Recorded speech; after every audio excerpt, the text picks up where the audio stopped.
નમસ્કાર મિત્રો.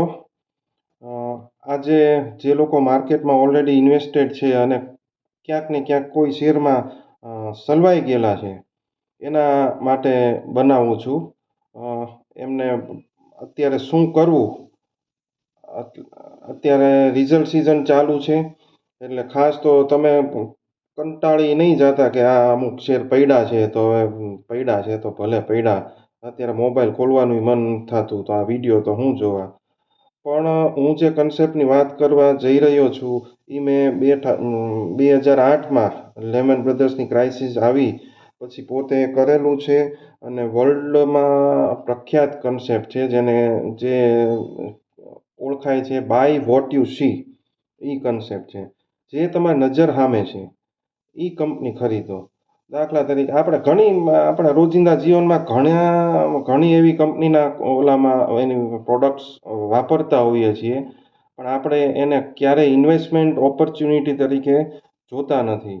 હું દાખલો આપું તમને આખા દિવસની દિનચર્યાનો, કે આપણે જાગીએ ત્યારથી આપણે સપોઝ ટૂથબ્રશ કર્યું, કોલગેટ વાપરી.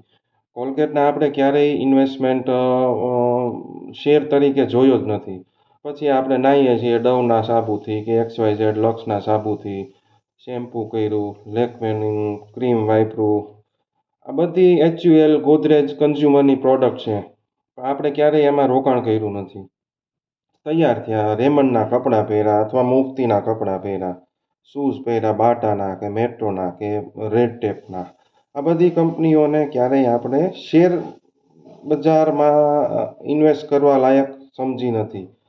પછી તમે તૈયાર થઈને બહાર ગયા, નીકળ્યા, વાહન તમારું લઈને મારુતિ હોય કે I-20 હોય, હોન્ડા હોય, બજાજ હોય, આટલા ઓપ્શન છે. પણ આપણે ક્યારેય આઈશર બુલેટ છે, આઈશર મોટર્સ, ક્યારેય એની તરફ જોયું જ નથી.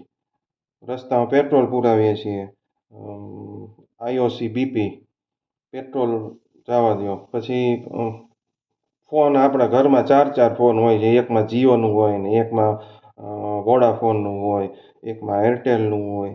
એરટેલની સામે આપણે કોઈ દી જોયું નથી કે આ આટલા ગણો થઈ ગયો કે આટલા ગણો થઈ જશે, એને કોઈ દી એ બાજુ ધ્યાન જ નથી ગયું. તમે ઓફિસ જાઓ છો, બેંકનું સ્ટેટમેન્ટ ચેક કરો છો, બેંકમાં તમે પગાર તમારો થતો હોય અથવા તમારું બેંકમાં કોઈ પણ બેંકમાં ખાતું હશે, બેંકનો શેર તમારી પાસે નહીં હોય. બજાજ ફાઇનાન્સનો તમારો હપ્તો આવતો હશે, બજાજ ફાઇનાન્સમાંથી તમે વોલ્ટાસનું એસી ખરીદ્યું હોય છે અથવા ફ્રીજ ખરીદ્યું હોય છે, પણ નહીં વોલ્ટાસ કે નહીં બજાજ ફાઇનાન્સ, એ બેયમાંથી એકયમાં આપણે રોકાણ નહીં કર્યું હોય. પછી ક્યાંક ફરવા જવું છે તો કે ભાઈ ઇન્ડિગોની ફ્લાઇટ કરાવી નાખીએ. પછી કંઈક હોટલ બુકિંગ કરવું છે તો કે હોટલમાં હવે આઈટીસીમાં જવું છે કે પછી તો કે ના, આઈટીસી મોંઘી પડશે, આપણે લેમન ટ્રીમાં જઈએ.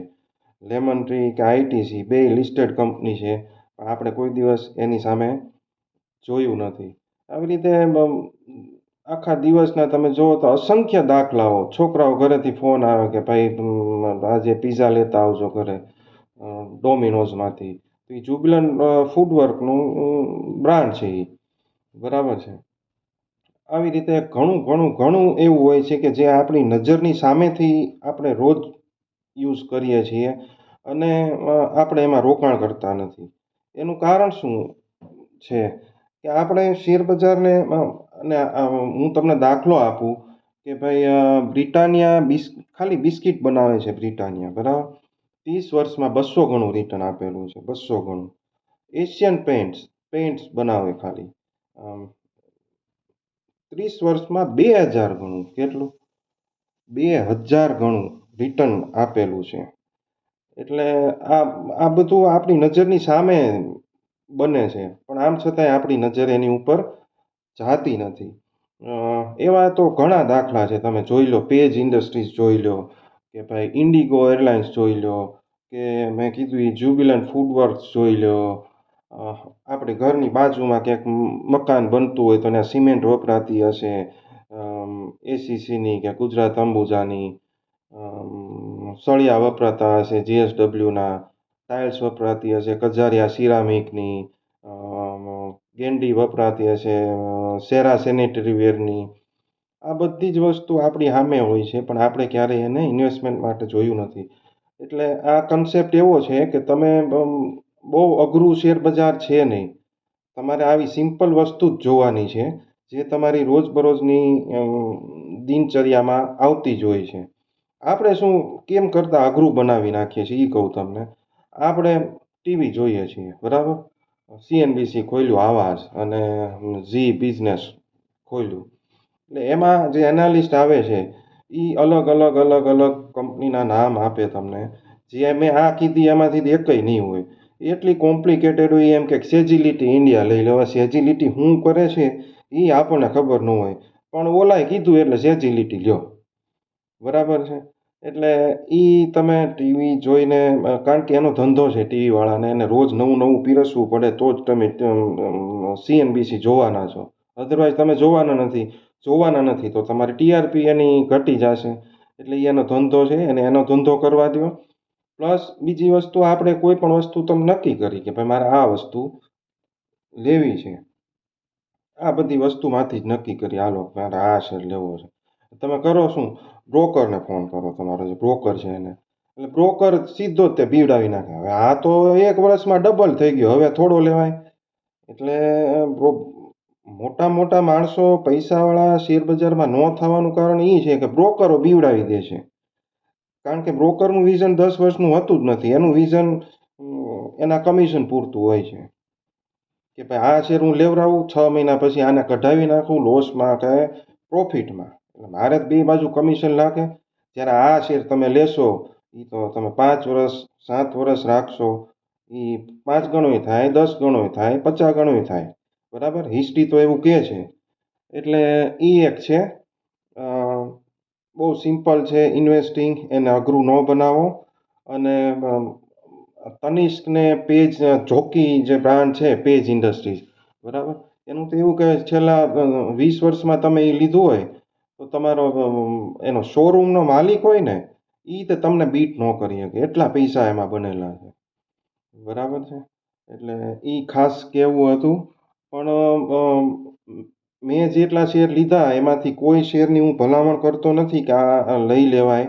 અને તમને પોતાને તે કોઈ વસ્તુની સપોઝ હીરો હોન્ડા સ્પ્લેન્ડર તમને ગમે છે. એનો મતલબ તમને ગમે છે એટલે એનો મતલબ એવો નથી કે કાલ સવાર જઈને સીધા હીરો મોટર્સના શેર લઈ લો. અથવા i20 ગમે છે તો હ્યુન્ડાઈ મોટર્સ લઈ લો. તમે ખાલી એને એક સર્વે કરવા માટે એક ઉદાહરણ તરીકે લ્યો શરૂઆતમાં. આમાંથી કોઈ પણ શેર એવો કાલ સવારે તે જઈને લઈ લેવો એવું નહીં કરતા. એનું કારણ છે કે ભાઈ એમાં તમારે ટાઈમ ગેપે જોવો પડે. સપોઝ કોલગેટે મેં કીધું એમ આટલું રિટર્ન આપ્યું. કોલગેટ 200 ગણો 300 ગણો ઉપર થયો. 200 ગણો હા. તો કોલગેટ 1984માં બહાર પડ્યું હતું તો એ અત્યારે 2025 આવી ગઈ. 1984માં તમે લીધો હોય ને તો તમને એ આટલું રિટર્ન આપી કે હવે 2025 પછી આટલું રિટર્ન આપે એની ગેરંટી ન હોય. બરાબર છે. એટલે આમ છતાંય તે ઘણા એવા શેર છે કે જે કોલગેટ 1984-85માં જે ભાવે મળતો હતો એવા શેર અત્યારે નવી જે ઇન્ડસ્ટ્રીઝ અમુક ડેવલપ થાય છે કે જે તમને 25 ગણા 50 ગણા 100 ગણાય તે 20 વર્ષે કરીને આપી શકે. પણ એની માટે તમારી નજર હોવી જોઈએ. ભાવનગરની બહાર ક્યાંય જવાની જરૂર નથી. ભાવનગરમાં જ તમને એ નજરમાં આવી જાય. બરાબર છે. મારી હું વાત કરું 2008માં પછી મેં કીધું કે તમને પાછું મેં એક સેક્ટરમાં 3 ગણા કર્યા. એ પછી હું ગયો એ આ મને by what you see concept મેં વાંચ્યો હતો ત્યારે. અને ત્યારે મને એવું જ થયું કે આ બધું આ ટીવી જોઈને આપણને ખબર નથી કંપની શું કરે. આપણે બ્રોકરને ફોન કરીને બ્રોકર સીધો પહેલાં તો એમ જ કહે કે ભાઈ આ ન લેવાય. તો કે હવે શું લેવાય? તો કે હિન્દુસ્તાન એરોનોટિક્સ લિમિટેડ લઈ લો. એને એન્ટી એરક્રાફ્ટ મિસાઇલના આટલા ઓર્ડર મળ્યા છે. Ship building garden ship building ઓલું શિપ હા એ લઈ લો. ગાર્ડન રીચ શિપ બિલ્ડર્સ એ લઈ લો. એનું બહુ સારું કહે છે. બરાબર છે. એટલે આપણે એવામાં સલવાઈ જઈએ છીએ. એટલે પછી 2008માં મેં એ પછી આ મેં વાંચ્યું એટલે એ નક્કી કર્યું કે આપણે જે નજર સામું છે ને એ લેવું છે. એટલે સૌથી પહેલો શેર મેં લીધો હિમાલયા વોટર્સ. એ હતો એ હિમાલયા વોટર શું અત્યારે સીએમ ને બધા જે વીઆઈપીઝ આવે ને એ બધા હિમાલયા વોટર્સનું જ પાણી પીવે. ગુલાબી કલરની બોટલ આવે એ સિવાય એ પાણી ન પીવે. એની ટીમ આવતી હોય ને ગાંધીનગરથી કે દિલ્હીથી લઈને આવે હિમાલયા વોટર્સ. અહીં ભાવનગરમાં મળતું નથી. હમણાં દોડાદોડી થઈ ગઈ હતી એક પ્રોગ્રામમાં. એટલે એ મને ધ્યાનમાં આવ્યું કે આ પ્રોડક્ટ તો સારી છે. મેં શેર લીધા, 7-8 ગણા કર્યા. પછી ટાટા ગ્લોબલ બ્રેવેરી જે છે એ બ્રાન્ડ લઈ લીધી આખી તે હિમાલયા વોટર્સ આખું ટાટા વાળાએ લઈ લીધું. પછી એવું ને એવું નજર સામે ડાયાબિટીસ પેશન્ટ માટે જે લોકો ખાંડ ન ખાઈ શકતા હોય એની માટે સુગર ફ્રી બ્રાન્ડ છે ઝાયડસ વેલનેસની.